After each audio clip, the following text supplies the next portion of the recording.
ओम शांति। ब्रह्म सभी धर्मों का आदि पिता अर्थात पिता है। तो ब्रह्मा ही मनुष्य सृष्टि का बीज रूप है।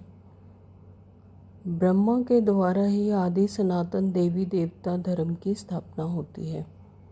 उसके बाद जो बाकी धर्म हैं उन वंशों की भी कलम लगती है।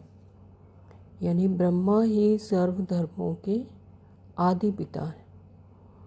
तो सभी धर्म पिताएं जो भी हैं ब्रह्मा के द्वारा ही ईश्वरीय संदेश लेते हैं, जो संगम युग पर भी डायरेक्ट या इनडायरेक्ट अपने धर्म वंश की आत्माओं को देते हैं।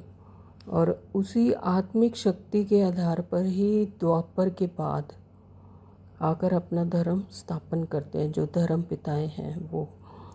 तो बाबा ने भी कहा है कि सभी धर्म पिताएं भी बाप से संदेश लेने आएंगे।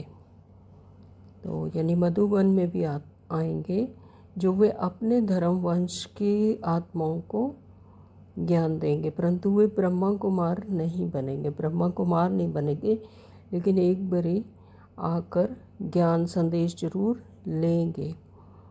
तो ब्रह्मा की अनेक भुजाएं दिखाते हैं।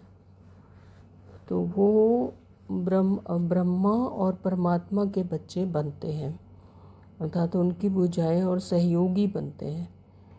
फिर वे परमात्मा के कर्तव्य में सहयोगी बनकर अन्य आत्माओं को भी सहयोगी बनाते हैं। इसलिए वे ब्रह्मा की भुजाएं और सहयोगी कहलाते हैं, मतलब हो जाते हैं। तो उनमें सेवा के निमित्त अर्थात जो सेंटर की इंचार्ज बहनें बनती हैं उनके भी सहयोगी बनते हैं। इसलिए देवियों को भी अनेक भुजाएं दिखाई जाती है ना। तो परंतु देवियों की भुजाएं ब्रह्मा जितनी नहीं होती और ना ही दिखाते हैं। यानी ब्रह्मा बाबा की ही भुजाएं दिखाई जाती हैं। तो ब्रह्मा की संतान वृद्धि को पाते रहते हैं तो कितनी भुजाएं हो जाएंगी। अभी इस टाइम 800 करोड़ मनुष्य हैं, तो सब क्या है, ब्रह्मा की भुजाएं हैं। तो वो यानी किसी न किसी रूप में आकर मधुबन में आकर भी संदेश ले जाते हैं। तो ब्रह्मा ने सृष्टि रची है, तो ये सब क्या है, उनकी भुजाएं हैं। ब्रह्मा तन से ही परमात्मा ने नई दुनिया की स्थापना का ज्ञान दिया है।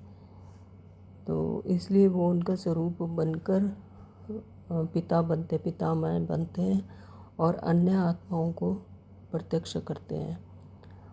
अर्थात उनके तन के द्वारा पुरुषार्थ करके देवी देवता धर्म की स्थापना करते हैं। शिव बाबा ब्रह्मा तन के द्वारा करवाते हैं और उसकी पालना के निमित्त बनते हैं। और इसलिए बाबा ने कहा है कि जिस भी धर्म की स्थापना करते हैं तो वही उसकी पालना भी करता है। Om Shanti. Thank you Baba.